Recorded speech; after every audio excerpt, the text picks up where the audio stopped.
这样做的黄瓜条脆嫩爽口，酱香味十足，非常的好吃下饭。做法简单，喜欢的可以试着做一下。Hello， 大家好，我是刘毅，关注刘毅美食，每天教你一道好吃又实用的家常菜。今天分享的是腌黄瓜条。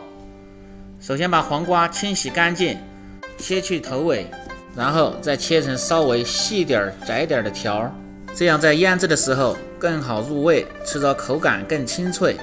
黄瓜改好条，然后再切成段儿，切好放入盆中，放入稍微多点的盐，翻拌均匀，腌制1个小时，让其入味，腌出黄瓜里边多余的水。然后切点小料，生姜切成片，大蒜切成片，小米辣切成圈，不喜欢吃辣的就少切点小米辣，少许的花椒粒儿。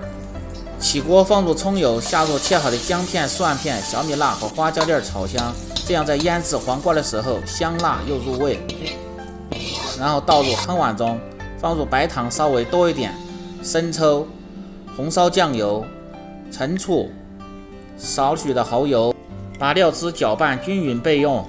黄瓜腌出水分，像这样变软的时候，然后挤出多余的水分，这水分一定要挤干一点，要不然会影响口感，吃着不脆。